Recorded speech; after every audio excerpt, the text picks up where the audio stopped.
ଆସନ୍ତୁ ଆମ୍ଭେମାନେ ଦେଖିବା ଏହି ନଦୀକୁ ଦେଖି କେତେ ଶୀତ ଦିନ ହେଲେ ମଧ୍ୟ ଗରମ ହେଇଯାଉଛି। ଆମ୍ଭେମାନେ ଦେଖୁଛୁ ସମସ୍ତେ ଭାଇମାନେ ଏହି ବାଲିମୁଷ୍ଟି ନଦୀରେ ମୁଁ ଯାଇଛି। ଆମର ବାଟାଗୁଡ଼ା ପଞ୍ଚାୟତ, ମୁଁ ରାଜେଶ୍ୱର ମଲ୍ଲିକ।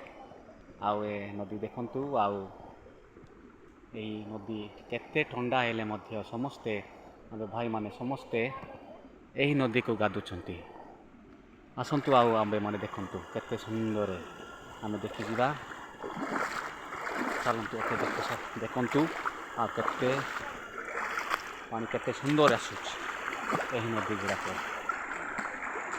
କେତେ ଶବ୍ଦ ହେଉଛି ଦେଖନ୍ତୁ, ଗୋଟେ ନଦୀ ଆଉ ଗୋଟେ ବଣ ଜଙ୍ଗଲ ପାହାଡ଼ ଅଛି।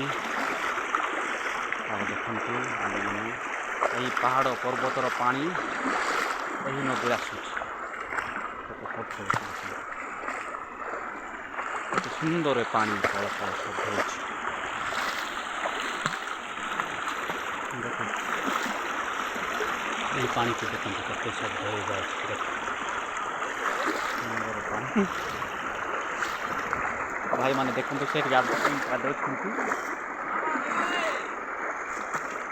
ଦେଖନ୍ତୁ ଭାଇମାନେ ତାଙ୍କେ ଏବେ ଶୀତ ହେଉଛି ନା ନାହିଁ ଆମେ ପଚାରବା ସେମାନଙ୍କୁ। ଟିକେ ଯିବା। ଏଇ ମୁଁ ବାଟାଗୁଡ଼ା ପଞ୍ଚାୟତରେ ଆସୁଛି, ଗଙ୍ଗେର ଗ୍ରାମଟାରେ ବାଲିମୁଷ୍ଟିଟାରେ ଆସିଛି। ଏଇ ଭାଇମାନେ ଏଠି ଗାଧଉଛନ୍ତି, ଆମେ ପଚାରବା। ଆସନ୍ତୁ ଟିକେ ଯିବା ତା ପାଖକୁ, ଦେଖ କ'ଣ କହିବେ। ଏବେ ଗରମ ଲାଗୁଛି ନା ଥଣ୍ଡା ଲାଗୁଛି ଆମେ ପଚାରବା। ଆଉ ଭାଇକୁ ପଚାରବା।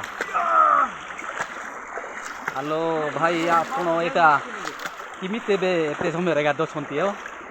ଥଣ୍ଡା ଲାଗୁଛି ଆଜ୍ଞା। କାମ କ'ଣ କରିବା ଆସିଥିଲେ? ଆପଣଙ୍କ ନାଁ କୁହନ୍ତୁ। ଘର କାମ। ଆପଣଙ୍କର ବାଲିମୁଷ୍ଟି ନା ଆଉ କୁଆଡ଼ୁ ଆସିଛ? ବାଲିମୁଷ୍ଟି ଆଇଛୁ।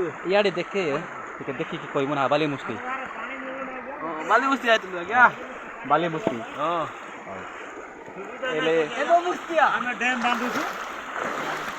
ହେଲେ କ'ଣ ପାଇଁ ଏଇଟା ନାଳ କରୁଛନ୍ତି? ଏଠି ପାଣି ଗାଧୁଆ ପାଇଁ ତୁ ସଫା କରିନ, ବାହାଇନ କି ବାବୁ?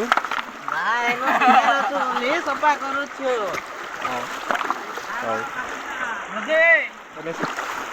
ଇଏ ବାବୁ କଙ୍କଡ଼ା ଖୋଜୁଛି କି? ହଁ କଙ୍କଡ଼ା ଖୋଜୁଥିଲା, ପାଉନାହିଁ ଆଉ। କଙ୍କଡ଼ା ଖାଉଛୁ? ତାର ମାଇକିଣାକୁ ନେବ ନାଇଁ କି? ମାଇକିଣାକୁ ନେଇ ଦେବ ନା ନିଜେ ଖାଉଛୁ? ନିଜେ ଖାଇବ। ଆମେ କାମ କରୁଛୁ ନା, ସେଥିପାଇଁ ଖାଇବୁ ଆଉ। ସେଥିପାଇଁ ଆପଣ ପାଖ ଆସିବେ ପିଲାମାନେ, ଏ ବେଣ୍ଡିଆ ମାନେ ଟିକେ ଆସି କହିପାରିଲେ ନାହିଁ। ହଉ, ହେଲେ ଆପଣ ସେ ପାଣି କାମ କି କାମ କରୁଥିଲେ? ଘର କାମ କରୁଥିଲୁ ତ, କରାହେଲା, ସେଥିପାଇଁ ଏବେ ଟିକେ ଗାଧୋଇବାକୁ ଆଇଥିଲୁ ଆଉ। ଏପଟେ ଟିକେ ନା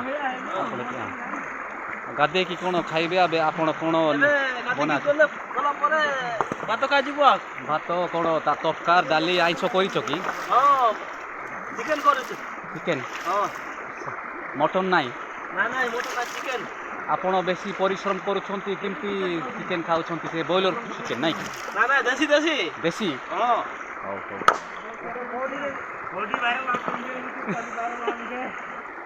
ହଉ, ଆପଣମାନେ ଭଲରେ ଗାଧନ୍ତୁ ଆଉ ମଟନ୍ ଖାଆନ୍ତୁ ଯାଇକି, ଆଉ ରେଷ୍ଟ କରିକି ସମାନ ତିନିଟାଏ କାମ କରିବେ।